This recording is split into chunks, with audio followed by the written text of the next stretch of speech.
honestly, I think you could put 100 GMs in my position, 3 or 4 of them do as good as I did. The Nuggets experience to me is this. It's the gift and the curse of Jokic. When Jokic is in your universe, everybody takes everything else for granted. Coach Malone, he doesn't deserve to be commentating games over some perceived rift when somebody's running a team. I don't think the expectation is about 1,000. For some reason, I started to get the feeling that that was the expectation for me. Joining me today, Calvin Booth. How are you doing, Calvin? I'm doing great. Thanks for having me. I'm doing great as well, man. It's good to have you. Just to be clear, we are on the record. We're on the record. Oh, you're going to start off like that? I had to make the joke. That's pretty good. The quote that sticks to me from our first time meeting back in 2023, it's kind of a big picture thought. It's just always been on my mind ever since then. Overlap is a silent killer. And that line, every time I watch teams, I think about that team building. When did that realization occur to you during your playing career or your executive career, the importance of avoiding overlap? And can you describe what you meant by that? My thought process about basketball doesn't stop. It's always, I'm sure you're the same way. Anybody that truly has a passion for it, truly loves it, is always talking about it, always integrating different things into their thoughts. And I think my basketball knowledge and acumen, philosophy is just an aggregation of all the conversations I've had as a player, being coached, conversations with friends, conversations with colleagues. So I think it came along during that process. And so what was like some instances that made it kind of develop over time? I just think there's things that just stand out, right? Like, there was a term introduced to me, early in my tenure at Denver as the general manager, and it was called basketball character. See, me at that time, I'd have looked at character as like one catch-all, but basketball character is different than off the court character. Like Dennis Rodman's probably one of the best examples of all time. Like, obviously he had some wild times and go to Vegas and do his thing. The wedding dress, right? Yeah. But from a basketball character standpoint, maybe the best basketball character of all time, unselfish, played hard, tough, like teammates loved him. I think that's what gave him the latitude to be able to leave the team and go to Vegas. Like, that's why those guys were okay with that when that happened, He's just true to himself. And like he's just fully true to himself off the court. And then on the court, I guess in some ways, maybe that manifested for him in terms of like, I'm just going to go all out and do what I want to do. Yeah, I think there's certain qualities that I think that's where you have to toe the line. That, like, every team wants toughness, but what does that look like when it's a little unrestrained? Like maybe like a Jimmy Butler or something like that, right? Well, some of those guys have screws loose, right? That's part of what makes them tick. Yeah, exactly. But Dylan Brooks is the best example this year. He's having a fantastic year. He, along with, I believe, Colin Gillespie, have changed the culture of that team. I think Colin's gotten more of a role. He's a guy we're familiar with in Denver who's ultra competitive. And I think, Dylan going in there and being who he is kind of like helped spur that change. And obviously Jordan Knott's done a fantastic job.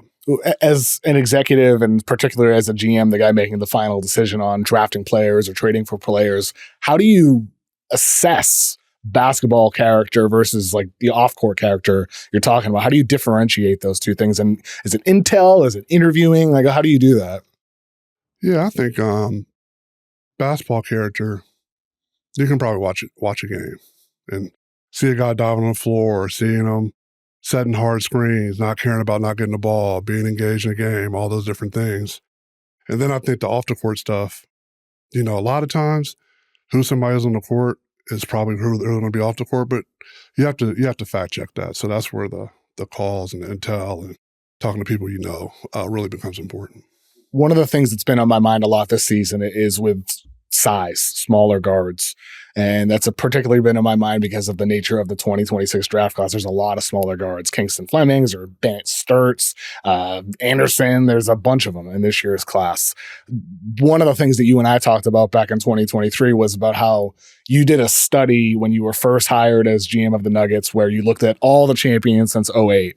And I remember you said that the Miami Heat, I think it was the 2013 Miami Heat, were the only team that didn't have an average height of 6'10", or average wingspan of 6'11", and average weight of at least 235 pounds or something like that when you removed the smallest player. I think you had a study done about the size and length of those championship teams aside from the smallest player. Is that an accurate description of that study you guys did? Well, there's a lot of things going on there. Well, first of all, hey, Bennett, Christian Anderson, Kingston, I got your back. You're not small. Yeah.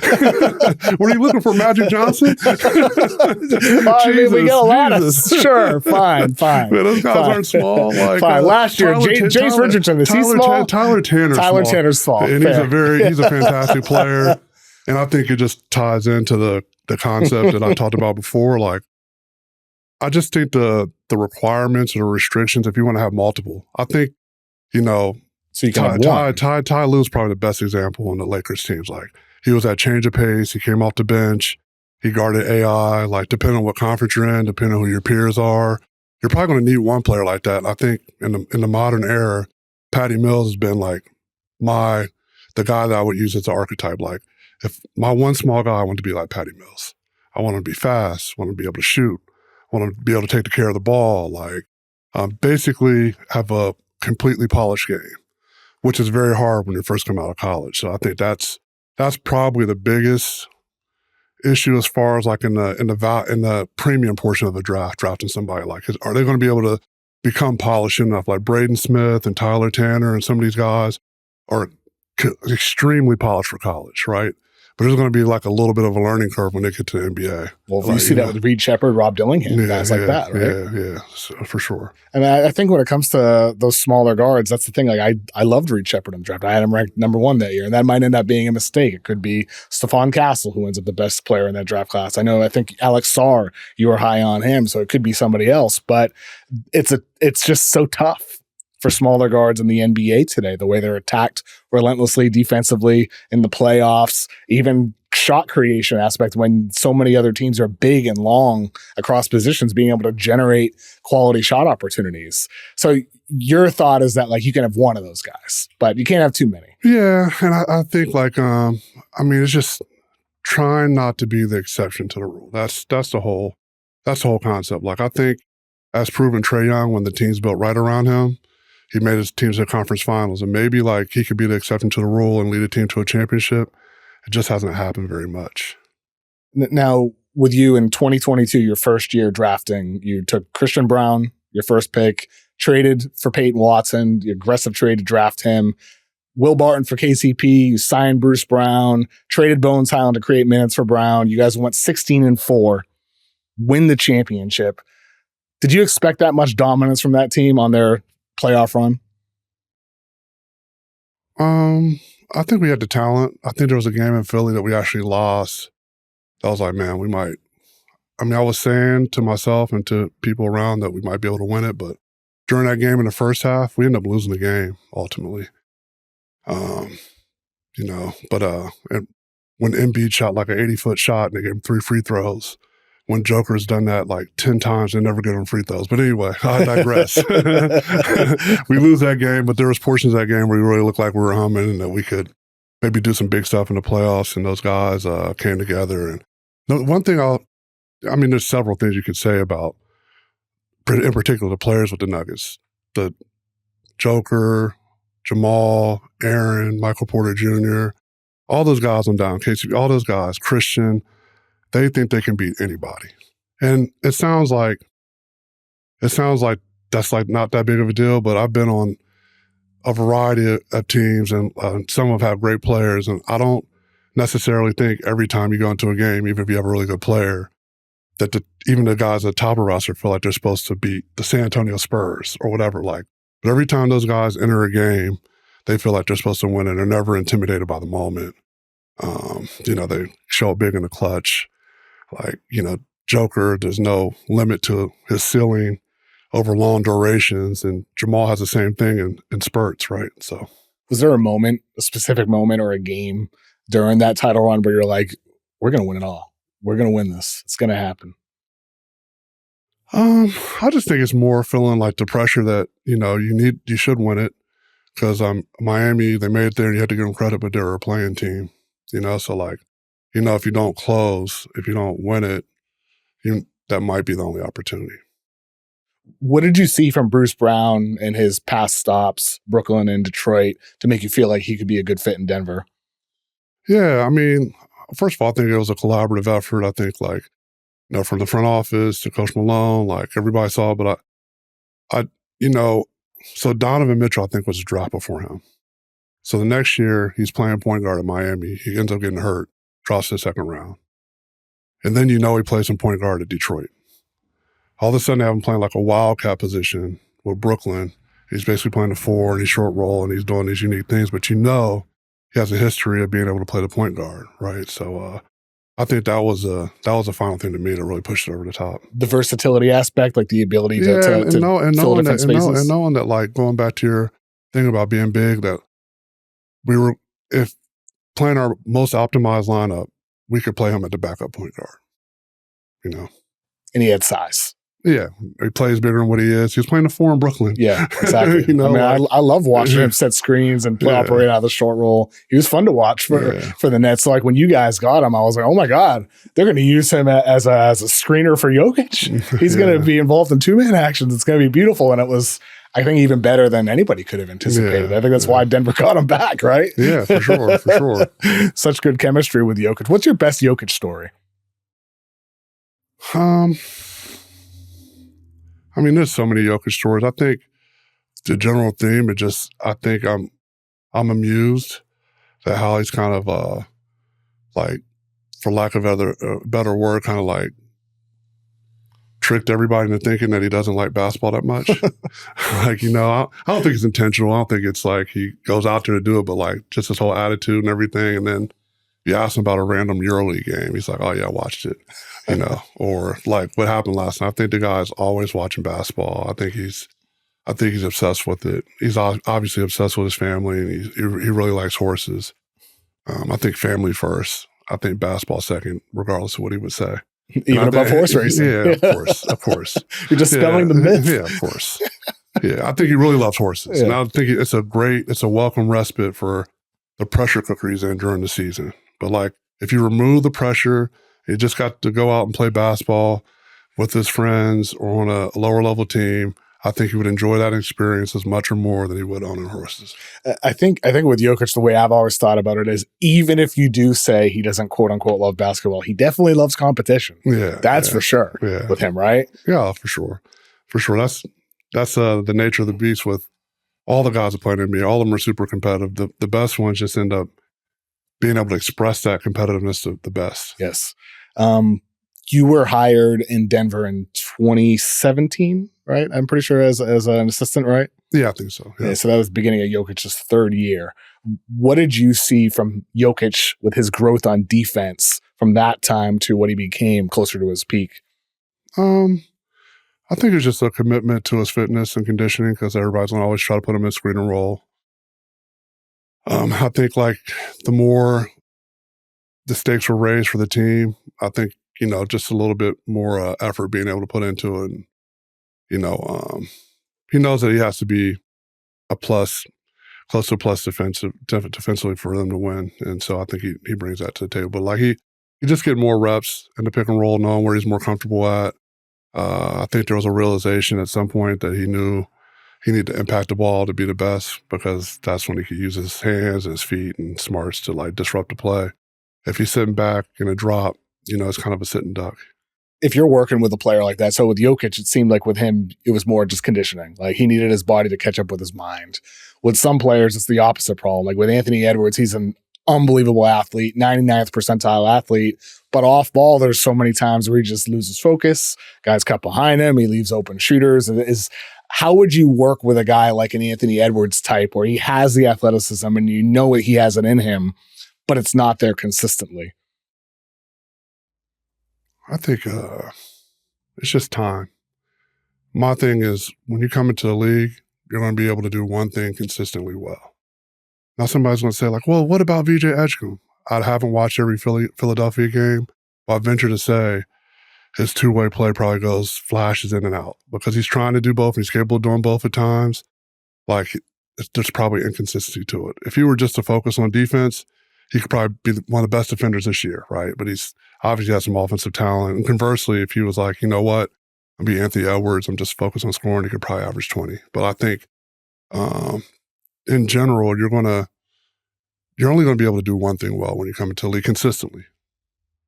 What were conversations like with Jokic to try to get him to get into optimal shape? I think he's a self-motivated guy. I think you have to talk to Felipe Eichenberger about that more than me. Like, him and Felipe have a different relationship, and they really trust each other. And there's times when, you know, Felipe will get on about something way back when, maybe he's drinking a Coke or something like that. And maybe that day Jokic doesn't want to hear it, and he like argues back with him, I'll drink whatever I want. You know, and so like they go back and forth. But I give Felipe a lion's share, and obviously the drive has to come from with the Joker. So ultimately he gets the credit. But like, Felipe is the only one who's going to listen to him, that kind of stuff. You mentioned something that made me think about Michael Finley taking the beer from Luka. Yeah. I think a little different scenario. Much different scenario, that's for sure. What was your reaction when that trade happened? The Luka trade happened. I think like everybody else, surprised. Yeah, no hints, nothing that could be happening.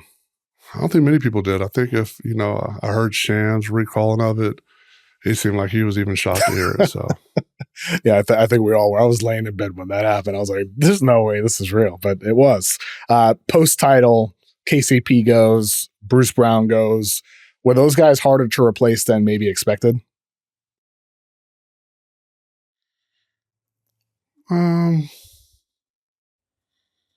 You just have certain mandates from an organization, right? I think we tried our best to keep, especially Bruce.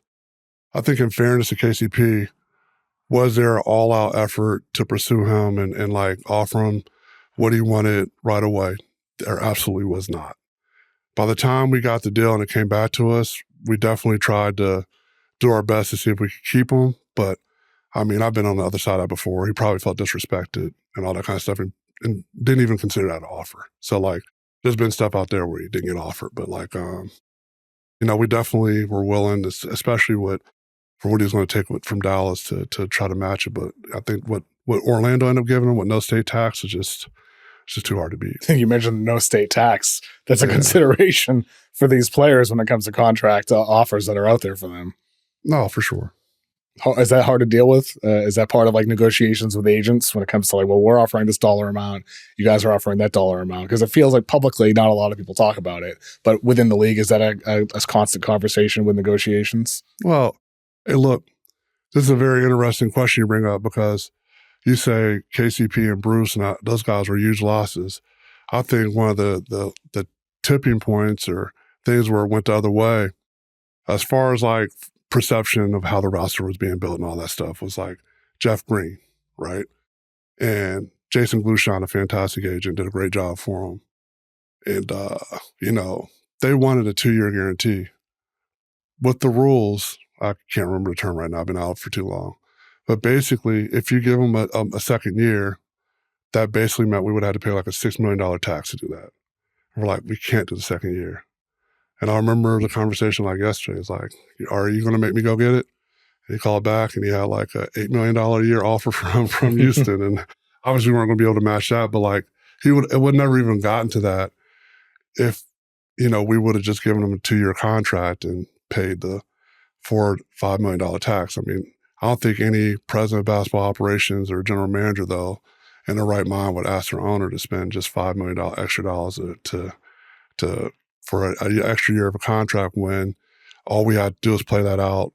And, you know, we thought Jeff was still going to be good and just sign him to another 1 year, right? So, I mean, I think, you know, like those guys are obviously hard losses, but ultimately it's like Peyton Watson was the guy who kind of replaced those Bruce Brown minutes, and Peyton Watson has turned into a rising star this year. I mean, Peyton Watson looks like a potential all-star, all-NBA caliber talent. Yeah. Obviously, this is now the year 2026. That was 23-24 season, but Peyton Watson has turned into something special. I mean, he's probably one of the late first-round picks we've had in recent years. Yeah, I mean, I think in most situations when somebody's running a team, I don't think the expectation is to bat 1,000. For some reason, I started to get the feeling that was the expectation for me. from whoever was in and around the Denver Nuggets community or whatever, right? And I look at it like this, even now, I don't pay attention much to all the social media and stuff and aspects like that. But sometimes I am amused by some of the things I see or hear. And I'm just like, I think about it like this. All right, so you have a headache, right? And you want to take a Tylenol to get rid of the headache, but it makes you drowsy. Do you want to get rid of the headache or not get rid of the headache? Because if you want to get rid of the headache, you have to take the whole pill. So you cannot separate Peyton Watson and Christian Brown from some of the other things that people weren't happy with, right? Sure. You have to take, I guess you can, and they have, distill it down to that in their own non-reality world. But the reality of the thing is that like, if we sign Bruce Brown back, we sign KCP back, or if they leave and we sign veterans, we bring Torrey Craig back. He's been out there. We were after Torrey Craig. Do Christian Brown and Peyton Watson do what they're doing right now? Maybe not. Probably not. They might get lost in the shuffle. Definitely not. Right? Definitely not. They're not going to play. Yeah. They might have been guys that end up getting traded and they become good players on their second team. You need minutes to develop, right? So I think you can get in the weeds and talk about different scenarios with the Nuggets, but I think it boils down to this. The Nuggets experience to me is this, right?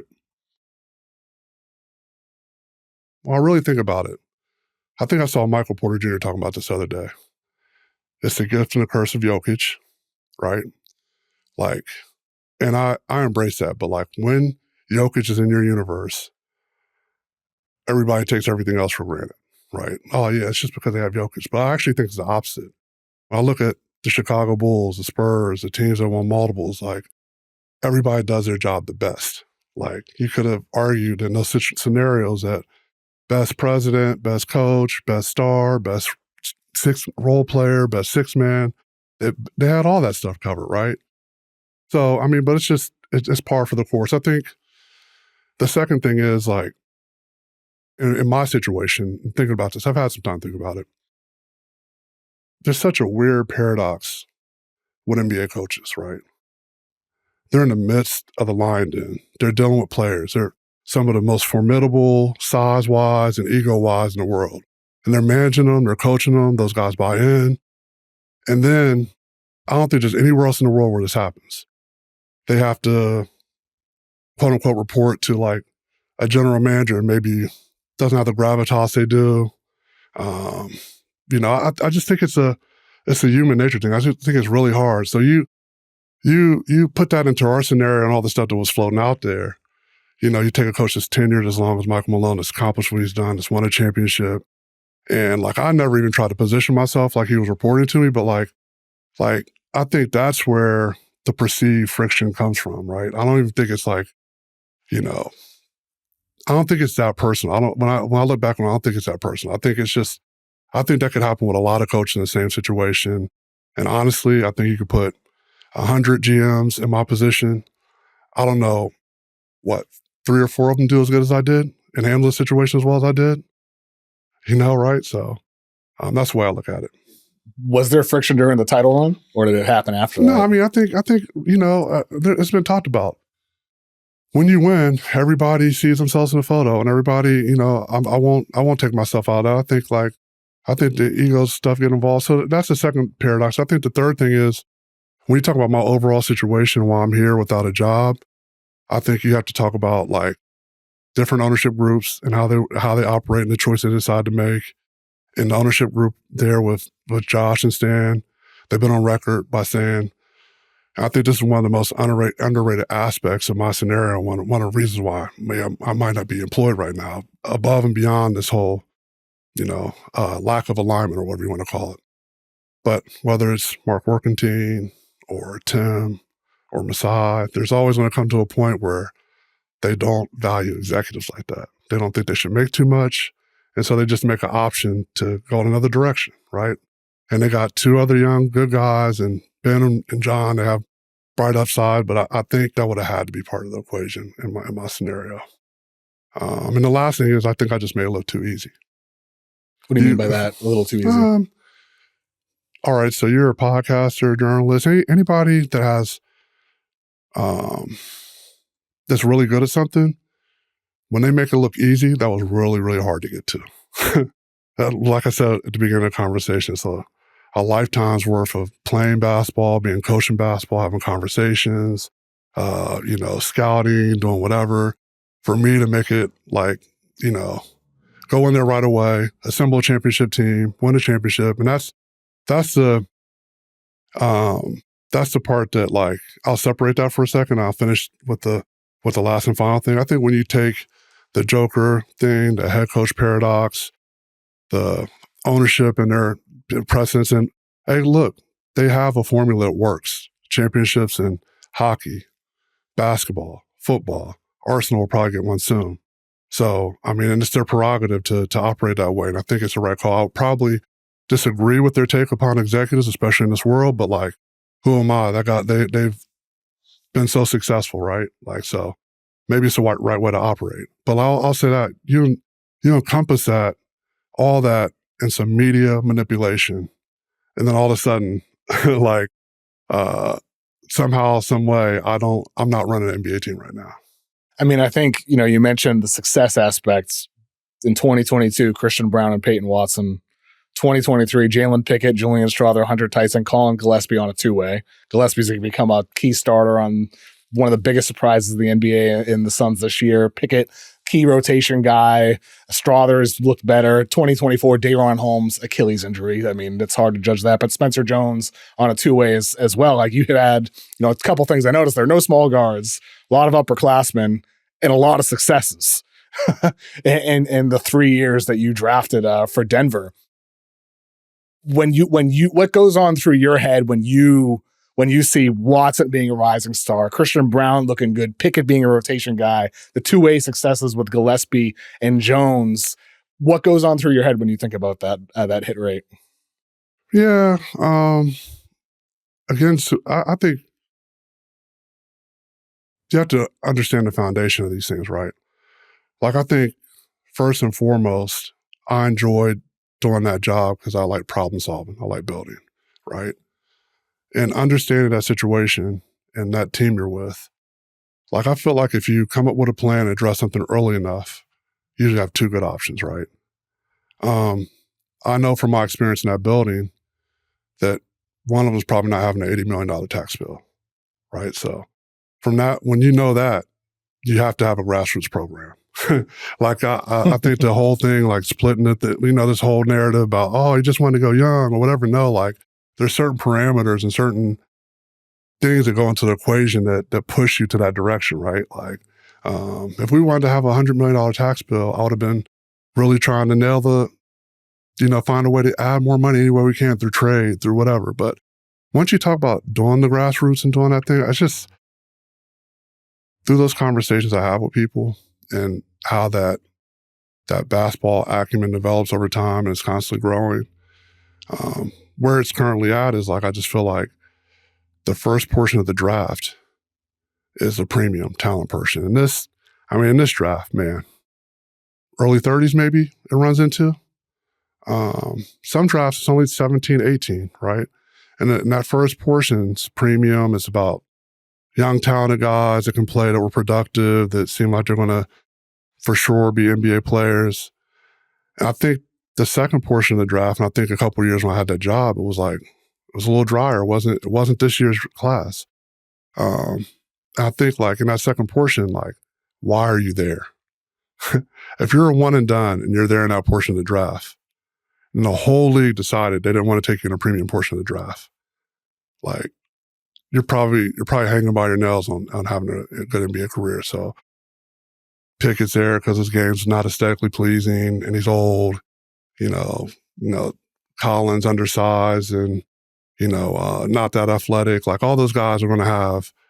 Duran played at a mid-major school. I think that was probably, and people thought he moved a little weird. But other than that, I thought Duran was probably like the guy that was maybe the most undervalued as far as all those things. So I think it's just, finding value. Shoots threes, and can switch and all that.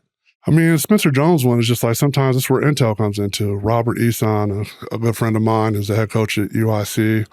I remember I called him from the Cosmo, maybe the Chandelier Bar, like 2 p.m., just hanging out, waiting to go to the next game. And I asked him about Spencer. He's like, man, he's the only guy on our team that could guard every guard in the Pac-12. I'm like, 6'9", 225. He shot really well early in his career. He has this wrist thing, I think, that makes that shot look really weird now. I'm like, what are we waiting for? We'd already had experience before when under the old regime where we had a gym, and I won't say who the other player was, but we had Jayshawn Tate in that gym, and he killed summer league practice, killed it. But he didn't have a signature game in summer league. So, like, from that experience, I'm like, I think people can place too much value on waiting for somebody to play well in a summer league game, and then they give them a two-way, or they've earned it at that point. But it's so happenstance. So Spencer's on Portland. Maybe he was sick. Maybe they had too many guys. He doesn't play. So you're not going to sign him to a two-way because what? Like randomness. So that what I heard from Isan, and I watched him film myself, but that was just confirmation. He coached the kid every day. That drives the decision to go ahead and be assertive about getting that guy on a two-way commit. And I'm happy for him. I'm happy for the team. You know, David's done a great job implementing them and using them, and I think he's definitely an NBA player. You mentioned the word alignment earlier, and that makes me think about the time when he traded Bones Highland and it opened up minutes for Christian Braun. Bones was playing like 20 minutes per game and Braun was at like 12 minutes per game. And then post-trade, Braun's closer to 20 and obviously becomes a fixture in the playoff rotation, tons of big moments, hustling all around the floor.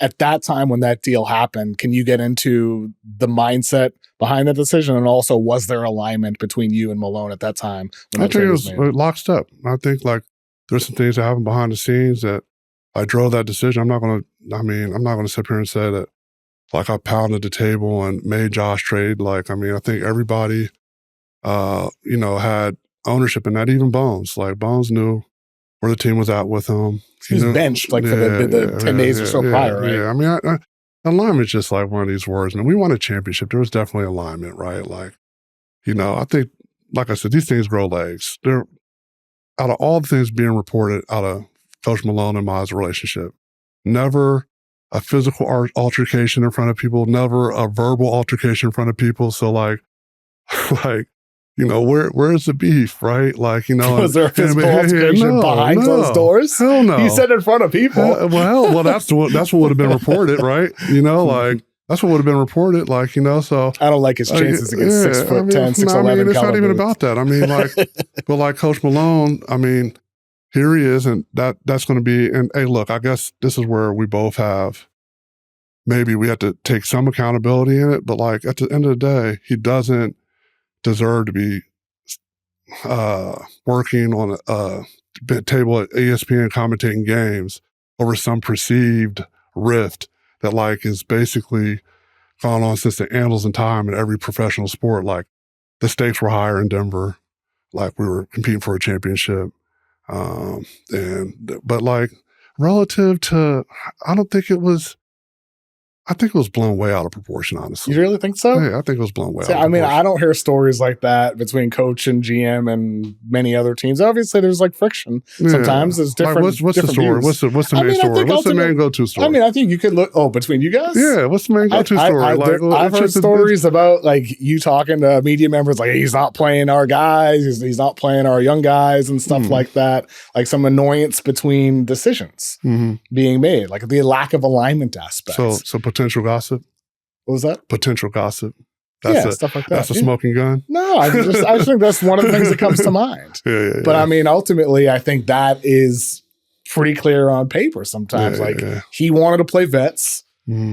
You wanted young guys to develop. It was just differing philosophies. How many teams do you think that's happening with currently? Oh, it definitely happens. Also, I think it happens with Conley and Finch right now. Yeah. I mean, Dillingham never really got an opportunity there. Like Leonard Miller never really got an opportunity. I mean, I don't think it's like unique to that situation or our situation. I think it happens with every team at some level of the NBA. I tell you what never happened.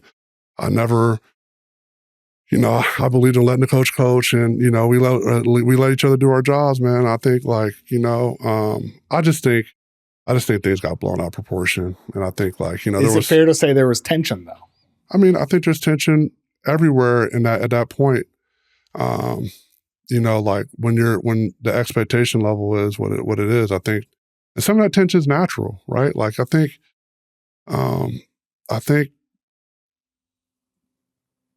sometimes people want to win on their own terms, right? Like winning sometimes is tension filled. Winning sometimes isn't like kumbaya.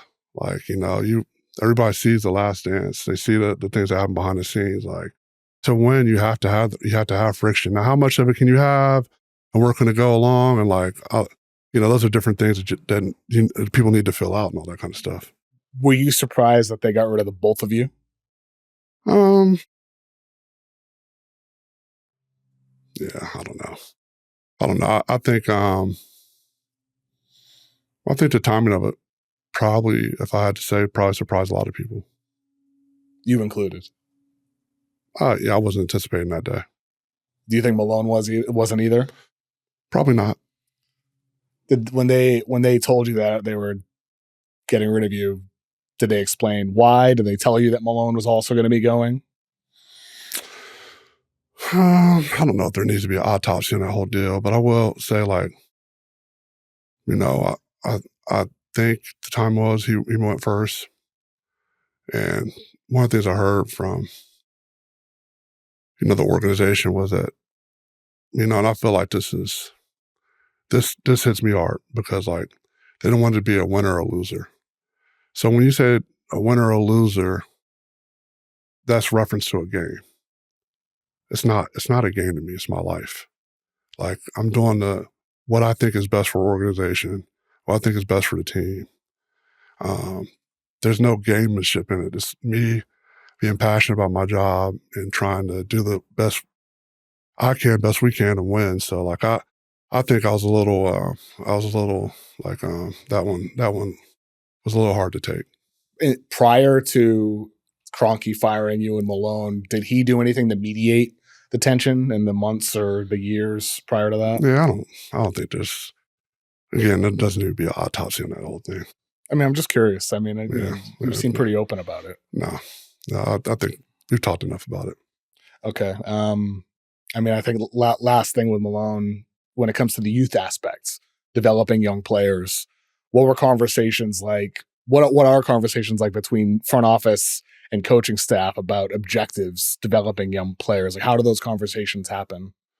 Well, I mean, the great Flip Saunders used to say, there's idealistic and there's realistic. And I think that's what happens between front office and coaches in general. I think the front office are a lot more idealistic about it. Sometimes I'm saying that like in a potentially negative way. And the coaches are dealing with the reality every day. They're feeling, geez, man, like the Buffalo coach gets let go because the guy missed a field goal, right? That's their reality. They're thinking any day they can get fired, right?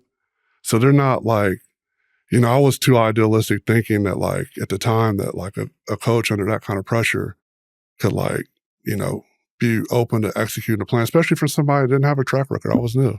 Why should you listen to me, right? Like, why shouldn't you just go what most coaches do, just focus and try to do the best we can? And I think this is where sports becomes really interesting to me because I feel like if you go way back to the annals of time, sports is just a simulation of war, right? And so if you go back and look at the 2022-23 Nuggets, I think we were barely over 500 like the last 28 games a year. We went through, we won one. We had never played that deep in the playoffs before, right? Guys were going to need to rest. It was probably going to be a struggle to go into the next season.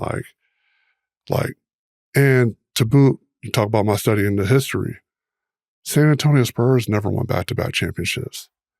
So in an idealistic way, when we're talking and having conversation, I think there was alignment in these conversations. I think Coach Malone was on board with it, but like when you start the war and it gets realistic and you're feeling like your job or life's on the line, like you alter the plan, right? Like, and I think that's completely fair. I don't think that's unique to anybody that that has coached in that, I think every coach would have some element of that. And like that's what we said, that's what the whole league goes through. But I mean, I think that was winning the championship and to me thinking okay, how do we get another one? How do we try to win another one? I would have just ventured it. I'm not saying I felt like the best way to go about it would have probably been like, oh man, we're in the finals. Let's win it. Like not going to the season like, oh, we got to make the finals. We're going to repeat, da-da-da-da-da. Like, I feel like we never win the championship in that scenario if we approach it that way. Because I think the one thing that's been, it's almost like the championship isn't real in Denver. They never talk about it. All they do is talk about the next one. I don't think some people without the organization really realize how hard it is to win. I think it just happened too easily. And I think a lot of people in that community take it for granted. Was it easy though? I mean, there was playoff losses. I mean, for pretty much there wasn't the bad. Well, there wasn't Scottie Pippen. I mean, we had our own kind of adversity, but it was different. Like Jamal missed the year with an ACL. Mike's out with a back. It wasn't Scottie Pippen getting clubbed by Bill Laimbeer and leaving the game with a migraine, and then the next game, like it wasn't that kind. It was a longer, slower build, and there was some adversity the team went through, but like. For two guys to come back, two of your major players to come back from injury, for there to be a major change in front office, go through the season, win a championship. Like, how often is that going to happen? Is that and why in part, like when you and I had our sit down in 2023, it was like about building something sustainable, about building something to win multiple overtime, but you did at the time downplay going back to back because of the difficulty in doing that. Was that part of your intentions at the time? Like saying, we want to build something long-term, not just about trying to win it all this year. Well, and so here's where I said, to complete my last thought, here's where it ties into, like if it's actually war, right? And we have a campaign and we win this big campaign and then we forge into the next campaign and 60% of the army dies, like that can happen one time. The next army, whoever the next general is, they're going to study military history, and they're not going to do that. But in sports, every year, go back to back, this should win it, da-da-da-da-da. Like, and like, even if the team should not be, and one of our objectives internally, and hey, look, Christian Brown played plenty of minutes when he was there. I think Peyton Watson played a lot of minutes, especially considering like what had happened and what Coach Malone's track record would have been for vets. Like, I mean, two guys breaking through, that's about what you can ask. So I think a lot of these things, I mean, if we were to have a sit down with Coach Malone, myself, and all these, I think we both admit a lot of stuff is over. He did, like Christian Brown, Peyton Watson are both going to be making contracts for 20 to 25 million, right? Maybe more for Peyton, who knows? And the guys did play a lot under Coach Malone. So he did develop them. So I just think because the people that get hurt in the whole scenario, I know Coach Malone, he doesn't mind commentating games, but he would probably die to coach an NBA team tomorrow. Die to be a head coach tomorrow, and he deserves it. He's a championship coach that, has the most wins in Nuggets history. Like, I mean, hey, look, I've become more intrigued by entrepreneurship because there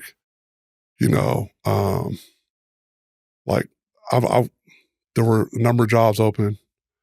I didn't speak to one owner. I spoke to one secondary ownership group in Atlanta. Didn't get a look at those jobs. And if I looked at it, if I was just open to assistant general manager, director of player personnel, whatever, maybe somebody's eyeing me. I don't know about out there, but like I'm just saying,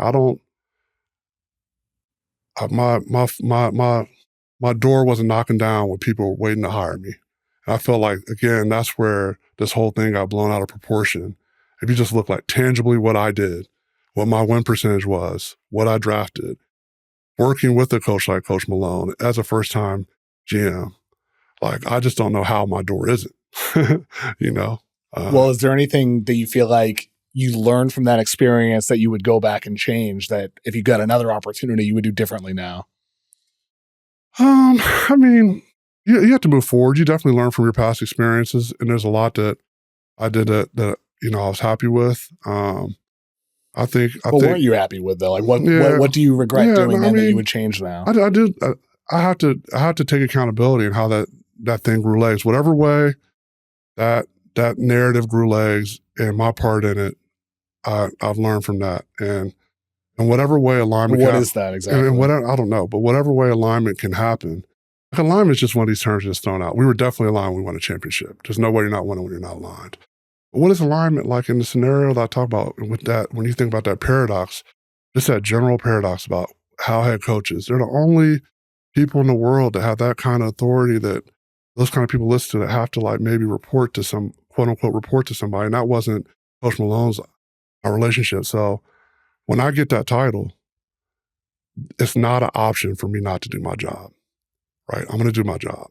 So I think one of the only outcomes where everybody thinks we're aligned is me submit, lay down, not do the job, and that's not an option for me. So some version of this was when it happened. Could have been quieter, could have not grown legs with the media, could have not been such a crawl in ownership's pants. Like maybe there's some different things that could happen in that regard. What do you mean by that? I mean, it's annoying. If you're owner of a team and you're hearing about a conflict between, your head coach and your GM, however real or however blown out of proportion it is, like, that's not, they have 7 other sports teams to run, like, right? The way I look at it though, Calvin, is it's not often that a GM and a coach get fired on the same day. Mm. Like, was it really blown out of proportion when that just never happens? I don't know. I have a hard time processing that question. I don't even really know what it means. I mean, it's obviously like a difficult situation that happened the way it did end up happening. But I think with Malone being now in media, I'd imagine he'll get some interests in another head coaching gig at some point. Do you want a GM again, or are you open to working in a front office if it's not being the lead decision maker? Yeah, I mean, look, I was fortunate to get this job. It's all you can want to do is be a part of a good group. And I was fortunate that Arturas Karnisovas got the Bulls job. I mean, Tim ended up taking the Minnesota job in a strange scenario. And I got an opportunity to run a team, and I felt like I did a good job of it. It's not, nobody's entitled or owed the opportunity to run an NBA team. There's 30 jobs. There's 30 people sitting right now. All those guys, in their own way, deserve to be in that seat. So, like, I'd be foolish to say, for the right scenario, that I wouldn't be willing to, work for somebody or do whatever. But I am intrigued by, doing my own thing in IL space and consulting with teams, trying to figure out the market, trying to, it's a new world in college basketball. They're now professional officially.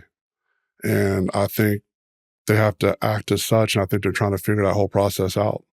Often, a lot of teams have GMs, but with NCAA rules and stuff, there's like restrictions on what they can do as far as going out and scouting games and doing things like that.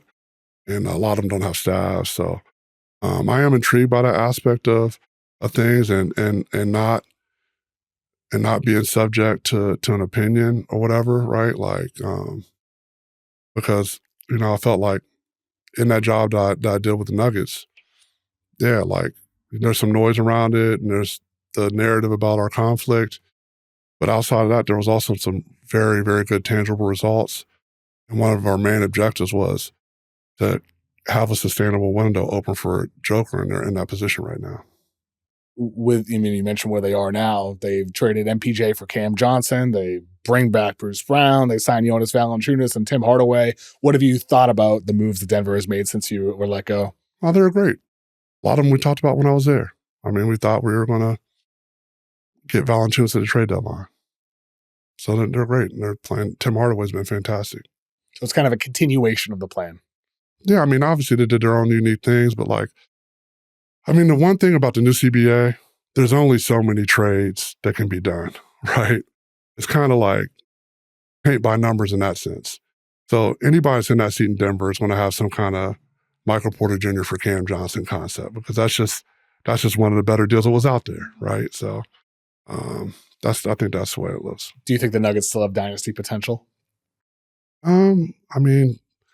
It doesn't help they had such bad luck with injuries this year. Just never know. Like when I was taking over and knowing that what people have called turned 2 timelines, but what I was seeing at the time when I went to that job, Golden State had just won it. And they had Kuminga, Wiseman, Moody, 3 lottery picks with Aiden White. Now, come to find out, it just didn't quite work out for whatever reason there. But kind of OKC took their place. Minnesota took their place. So, like, I feel like knowing that, like, Golden State setting that frame for work for knowing that, like, if Golden State didn't have those 3 young guys, maybe the way I looked at how we could survive in the West over time looked different. I do think, they have a puncher's chance with Jamal Murray having the best year of his career, Joker's being Joker. I think Aaron Gordon is a complete stud. It's just going to have how they walk the tightrope with the second apron and all that stuff. You mentioned Jamal Murray having the best season of his career. He's been unbelievable this year. What were some of the challenges with him in the past where it felt like post-title, he was never quite at that level again for the full duration of the season? Was that something you would take into account when you were trying to construct a roster? It's hard for me to go in that place where I'm thinking about it, but like zooming out where I'm sitting at today, you got to really think about this guy's arc over those years. You miss a year with ACL, you come back and win a championship, right? And I think the next couple of years, getting used to your new knee, trying to find enough rest, like, get out of shape sometimes. Yeah, having a kid, like, not being I wouldn't say out of shape. I'd be saying not being in the kind of condition to perform the way he has consistently like he is right now, right? Like, you can see right now, like, he has energy to go like 15 rounds, right? Like, maybe before some of those times he was like not a 15-round guy. Especially at the start of the seasons. Yeah. And this year has been absolutely unbelievable. You mentioned what you're doing now involving with college basketball. Can you describe that a little bit more? Like, what's the lane you kind of see that's missing that you're trying to fill? Yeah, the lane I see is, consulting teams on how teams at the professional level operate and player personnel and separating. Because you got to remember, in college, a lot the coach did all academics, donorship, coaching strategy, recruiting. Now they're adding another piece of the pie. They're adding, transfer portal. And from what I see, where I see the opportunities at is these guys have to try to manage the portal. And they're, like I said, sometimes they're hiring GMs. But there's 365 Division I teams. There'll be probably approximately 2,000 players that enter the portal. Like, how and if the GM is housed in-house, if he doesn't have an assistant coaching title, he can't go out and scout random live games. So now you're looking. A strange rule. No, they're not. No. Assistant coaches are allowed to scout. I believe, I'm paraphrasing here, but they're allowed to scout teams they're about to play. Like, and I don't think anybody does that, but maybe the GMs take advantage of that. But so yeah, if the only way you're allowed to scout is if you have assistant coaching title, and if you have assistant coaching title, you're bound by certain restrictions that are there for the assistants. So now you have 2,000 players roughly in the portal, and some of those can help having a feel for the whole market. And we're not even talking about junior college, international, high school, right? Just the Division I, D2, just the Division I market. I just feel like the quality of the decision-making when you have 2 weeks, the portal window is going to be 2 weeks now, and the top 5%, 10% of that market, top 5% of the market is going to make $1 million or more. So you're multi-million-dollar decisions with no live scouting within a short window of time. And so I feel like a lot of times what the coaches have done to this point, they've gone after guys they played against, guys they've recruited, or guys in their geographic area. But what happens when you miss on that guy or another school's after a guy? That's how these prices get out. But they have so many disadvantages in college as compared to we do, but the one big advantage they have is the overall size of the talent pool. It doesn't make much sense to me that those coaches aren't allowed to scout, or those executives for colleges aren't allowed to scout. And it feels like over time that's something that as NIL is 10 years ago since it launched rather than just a handful of years, that I'd imagine those changes would be made to better allow scouting for colleges. But it makes sense that that's kind of the angle you would go from you're consulting for colleges. Yeah, consulting because if I was a scouting service, I had to register as a scout. I'm trying to get overall feel for the market. That's why I've gone to so many games and trying to notice trends and things like that. By the letter of the law, I'm not out there to see AJ DeBanson to go tell somebody to go after him, right? That would be a scouting service I have to register. We're helping on team strategy, team building strategy, how to allocate your money, how to be sustainable over a long period of time. I do know what the market looks like because I've seen a lot of it. That said, you mentioned you're not telling anybody to go get AJ DeBanson, these obvious players. I am curious your thoughts on the top of this draft with Boozer at Duke, DeBanson at BYU, and then Peterson at Kansas. With those three guys, do you have a preference of those three, a guy that you think belongs in the number one slot, or could it even be somebody else? I just think that top of the draft is really, really talented. Who knows who's going to be the best out of those guys? You saw those guys, you have Caleb Wilson and Wagler and Darius Acuff and Easton Flemings. And, it's just, I don't know when a draft's been this deep. So I've been more personally focused on, the whole landscape. So I haven't watched 10 AJ DeBanson games, but I do think, it's one of those drafts where maybe a team's hoping they get the pressure taken off of them by getting the second or third pick, right? I think it's going to be a really tough decision. Have you ever seen so much tanking in the NBA? I know. It's the NBA's coming aggressively and they tried to curb it, and I think it's going to be good for the product. Is there a rule change you'd have in mind to curb tanking?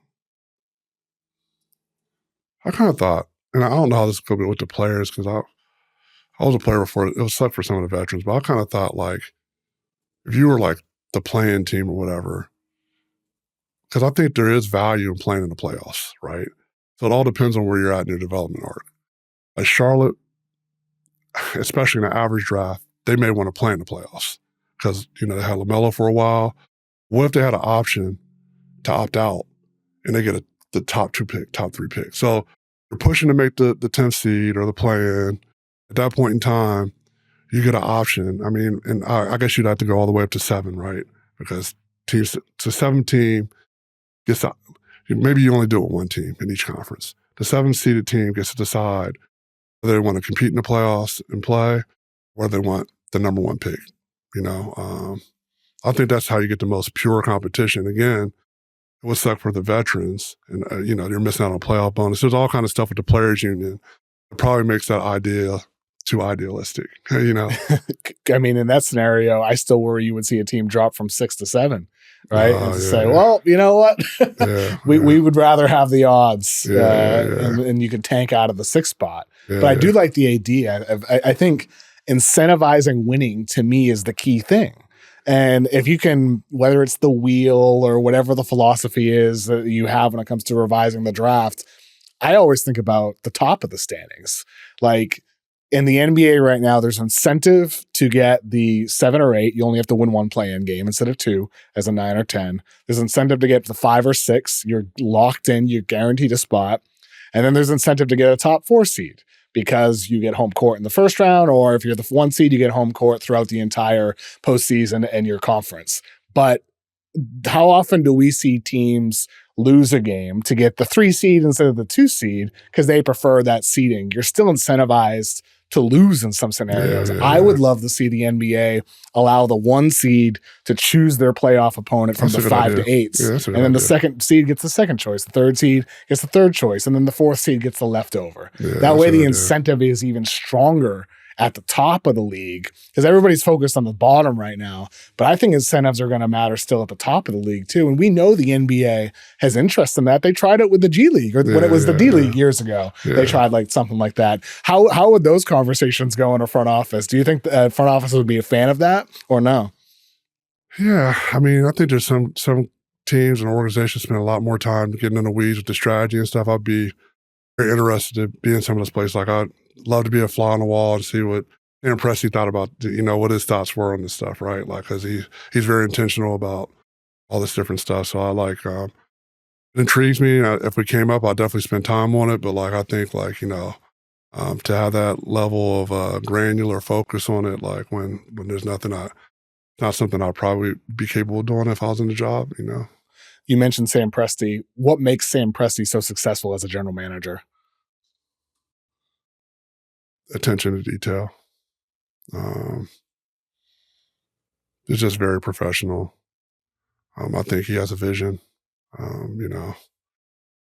It's funny. I don't know if I ever mentioned this to Sam. I did talk to Russ about this, but like when I started, I was still playing. The first draft I did was like the 2008 draft. And I love Russell Westbrook. And I was just like, why is he at the, lower end of the lottery and a lot of these mock drafts and stuff like that? And, I think one of those places, I think that was modified and he was moved to the top, but we won't discuss that. But anyway, Sam takes him fourth. Nobody had him going fourth, right? And I've always like, since that moment, I've always kind of admired him. I've kind of like there's just one person outside of somebody that I've worked for that I look at is Sam. I think he's done 2 rebuilds, right? And he's finally finishing and won it. I think, obviously they have complete, lockstep, because he's been there for so long. In sync with ownership, in sync with Dagnall. They have they're so regimented in how they execute everything. I mean, it's pretty amazing. I mean, like when you were talking about alignment earlier, like in the back of my mind, I was thinking about OKC with Dagnall. Dagnall last year, there was a time with Hartenstein coming back from injury and Chet coming back from injury where they were playing the 2 bigs together. And Dagnall had a big media scrum where they were asking like, hey, the 2 big lineup's not working too well. And Dagnall had a long, elaborate answer about the importance of experimentation during the season and putting those lineups into situations where maybe it doesn't make sense to use them together, but he needs that lineup to get experience in situations that don't always work. And you see the way the OKC Thunder integrate young guys and develop young guys while also playing their key rotation guys and all that. It's like an amazing operation, the alignment that they have from top to bottom in that organization. Yeah. Does that all come from the GM, from Sam Presti and creating that culture? Or how did they create that? It's amazing to me. Yeah. I just had to stop what you're talking about. I mean, it's just all about the trust, right? Like, and a lot of coaches, rightfully so, don't have that trust. Like, I mean, my position while I was operating a job, I had full trust that I had support and back, and maybe I was wrong about that, and like, I think that's what the head coach experience is. Can I trust that when I do this, I'm going to keep my job, right? And I think over his time there and how consistent he is and what he's developed, there's that trust where the head coach knows that, like, if I execute this plan that we have, that we're going to focus on the process, not the outcomes. And like, that's a beautiful situation to have. I don't think, forget about basketball. It's so hard to get to in football, baseball, even in college. Like, so just have a really, really unique situation. And head coaching, I don't envy those guys. It's a miserable job most of the time. It's always your fault if things don't go well if you're a coach, right? Yeah. Is there an overrated trait that you think GMs look for too much? I just think like, I think there's, in my experience the last few years, there's a lot of just safety in numbers type decision making, right? Like, did you really want to take that guy at said pick? Or is that what the consensus of the league and the podcast and the mock draft said? And, you have to draft the guy in that spot. This is the old Wesley Johnson over Paul George thing when Minnesota had executives that wanted Paul George, Sure. but ownership was like, no, Paul George is going in the late lottery. You can't take him with the 4th pick. Yeah, sure. Something like that. Yeah, to that effect. So I think like the more, people are like, that's what another thing I can appreciate about Sam and the San Antonio Tree guys and even the Miamis and some of these other places that they have their own individual identity. They don't care what other people think about the decisions they make. If they feel like, in Miami's case, having this E10 work all the way up to the starting position, and even paying that guy is the right thing, that's what they'll do. I just don't think a lot of NBA teams operate like that. Do you think that'll change now that Jonathan Givony is gone from the media? He's working only privately. He was the anchor. It felt like Givony had the board and the mocks that everybody would reference with where these guys are going to go, and rightfully so. Givony's brilliant at what he does. But now that he's gone from the media sphere, do you think that will change when it comes to front offices kind of thinking, well, nobody actually knows where anybody's going to go because that's not a factor anymore? No, I think there's some great people out there filling the space. I'm no disrespect to myself or Sam Vecini or everybody else, but I think Givony was the anchor. I think it's the collective of the collective of the lower level scouts when they're on the road and who they're talking to, what they look at.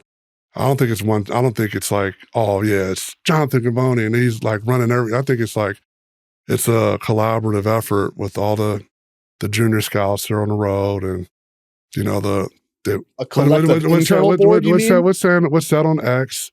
Like, is it going to be a popular pick? What's going to be said on Instagram? The mocks. It's a aggregation of all those things, right? Like, I think like, and if somebody is making their own unique decisions, I respect that so much, because it is easy to just go get the A draft grade on day one and ride that out.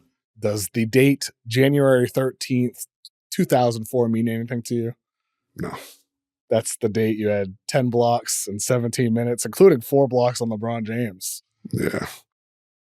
I think you brought this up earlier. I thought about that game. I think that was just out of survival, desperation. I think I was playing against Zydrunas Ilgauskas, who had 4 blocks on him too on Big Z. Had a significant size advantage, and probably 3 blocks, probably 8 offensive rebounds given up. So I think I'm still in the negative on that one. But you guys did lose the game. 4 blocks on rookie LeBron, though. Yeah. No, it wasn't like a game. Oh, that was my best game of my NBA career. Like it wasn't. It doesn't like that. I mean, it's a fascinating game. 10 blocks in 17 minutes is pretty outrageous. Yeah. What do you remember from that game? Why were you so successful in blocking shots? Yeah, well, if you give up offensive rebound, the next thing is you got to block a shot, right? I tried to find video of the game. I couldn't find it on YouTube or anything like that. No, I think you can have a lot of fine games where I change the game way more in different kind of ways. It's more impactful to the team, but. Had a little gimmick stack that people like to bring up because I didn't score in that game, I believe. Like, yes, it's nothing. Who's the best locker room guy you've ever been around, whether you were playing or as an executive? There's so many different options, man. And it just depends on. But I do have to say, I feel like the last couple of years, Jeff Green's one of the better ones. I feel like he passed the torch to DeAndre Jordan. I thought he was fantastic. Our locker room. I do think Russell Westbrook gets a really bad rap. That dude, the way he approaches every day when he comes in, he was in the gym every night working, setting an example.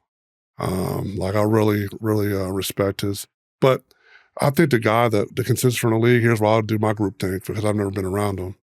I think if you ask this question to a number of NBA guys, so many people would say Derrick Rose.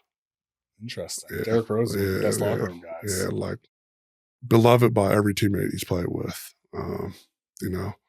So I think it's just a combination of his humility and his talent and his presence. But he's probably the model for. I think to get that title, you probably have to have been like a top pick, and then like have had every role in the NBA, right? Like kind of like Derrick has had. You mentioned Russ, like the bad rep he has. I think with Russ, there's like no doubt about what he is as a teammate. I think with Russ, it's always just been about some of the on-court decision-making, it's particularly in endgame situations. Mm. And I think that plays into the rep people talk about with him. Yeah, it's just like, Russell Westbrook, when you say his name, it's just, for some reason or another, it's polarized. And I think if I'm Russ, I think it should just be more positive, right? Because I have all these records. I've had a fantastic career. And like, I know what I do every day on an everyday basis when I go into a locker room, and I know how the players, what I'm doing for the players and how they respect me. So I just think from that perspective, I just think it's interesting. That's why I say Russ. Totally. I think with Russ, it's totally fair to say. Game-wise, I've always had my questions with him in endgame situations. Like I even wish with OKC sometimes he would defer to KD more, but that's neither here nor there. Who do you think is the most underrated player in the NBA right now?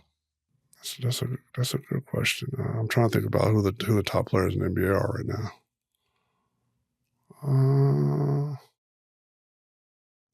I feel like all these young guys get their due. I'm gonna be a homer. I'm gonna go with Peyton Watson. Yeah, It's a good homer pick, but Yeah. why is he underrated, do you think? I just think because his path to where he is today has been so unique, right? 3 points per game in college, right? Yeah, and even his route in the NBA, like the role and the minutes have fluctuated and all that kind of stuff, and he's had this moment. I think he's starting to get the attention that he deserved, but I do think he has been. Does underrated. he have all NBA upside? I mean, I played with like Gilbert, and I feel like I know there's guys in between, but like for these guys that are drafted in a late first, second round, is he be one of the most coveted, restricted free agents since like Gilbert? Like, I mean, Otto Porter was a higher pick. He went to the Nets. Jimmy Butler ended up signing. Gordon Hayward got matched, and he was a high lottery pick. I'm just thinking, but Jokic, obviously, Jokic had a weird deal where it was a team option he opted in. So, I mean, I think like from the fact that he's going to be a restricted free agent and what he's shown in this last 8 weeks or whatever, and at his age is, I believe, 23, I just don't, I don't like talking about ceilings. My whole thing with players is get a good player and you don't know where that ceiling is. One of the things that drives me, I can't say nuts. Nuts is too strong. It doesn't drive me nuts, but it's slightly annoying. It's like how everybody constantly tries to place a ceiling on different guys like Christian Brown. Oh, he's only going to be this. Like, you don't know. Like, what's his work ethic? What's his opportunity? Like when Jimmy Butler goes 30, does anybody know he's going to be Jimmy Butler? Or Fred VanVleet's undrafted. Does anybody know he's going to be Fred VanVleet? So I just think you try to get a player you think is going to be good, and you just see what happens, right? Like I don't think you're ever going to know what somebody's true ceiling is, right? Like, so with Peyton Watson, like when you take him 30th, you aggressively traded to go get him. Like your mindset at the time is this guy's long. We think he can be a 3-and-D guy at worst, and who knows, maybe much more than that. Yeah, I think part of that. I think with Peyton is just I've said this before. It kind of reminded me. I played with Iguodala, and I had a dinner with Peyton. His basketball recall was incredible. Even if you asked him how would you guard somebody who was in the NBA like Luke at the time, he could tell you exactly what to do. Now, could he execute that at the time? No, right? But he knew exactly what to do. So somebody that has that kind of smarts to go with that kind of athleticism and good instincts. And the story made sense, man. Like, how in with this? Like, basically, he's a McDonald's All-American. He goes to UCLA. They make the Final Four. Everybody comes back. They have Jules Bernard, Jaquez, Johnny Juzang. The other part of the scenario, in the G League, like, and I think it's a cautionary tale for a lot of NBA executives and stuff, you can pull out tape in the G League where he's doing some versions of what he's been doing lately. But, like, I know a lot of people in and around the league thought that wasn't real when it was happening, right? So I think he had the McDonald's, he had the UCLA reason why he didn't play. He did play well in the G League. There's a lot of reasons to believe that this wasn't a fluke. And when he was younger, I would tell him so. I was like, you ruined like 1,000 basketball players. Because nobody should enter the draft with the average 3 points, but you're going to make it work. One of the things I always love about the draft is just how everybody's trajectory and development is so dramatically different. Some guys rise fast and then they plateau, and it's not for many years that they figure it out. Some guys, they start late, they're late bloomers. They don't figure it out until their junior, senior seasons. And I was looking, your son's having his breakout year. He's a junior now. I remember you and I talked about him when he was entering his freshman year, and you said he's like a Rashard Lewis type, much different than me as a player. I remember you saying he's shooting over 40% from three this year at 6'10". What's clicked for your son this year at Colorado State? It's about opportunity and belief. Ali's done a fantastic job with him, Coach Furkamesh at Colorado State. And, and Carey's just, when you put the work in, what I've been told by the great workers and people to do this, put the work in, it'll eventually pay us off. And, Carey, he lives in the gym, he stays in the gym. So hopefully he continues to play and get better, and he has a shot of playing in the NBA one day. I mean, 6'10", 40% shooter. And I think it's cool. Like the Colorado State, the Nick Clifford, David Roddy type of opportunity, how those guys developed as upperclassmen. Was that part of the appeal for him to go there? Yeah, I love the offense. Coach Nico ran when he was there. I know Ali was going to run a lot of the same stuff, like Princeton offense. They teach you basketball. You play all over the floor. You're not relegated to just one thing, because I think one of the issues early in Kerry's career was just his 3-point rate was just way too high. Like, you're too young to have like a 70% 3-point rate, you know. Well, Calvin, I very much appreciate you coming on today. I love this conversation. I know we've had our beef in the past, but we've always loved talking basketball together. I know, absolutely. And thank you for coming on. All right. Appreciate you having me.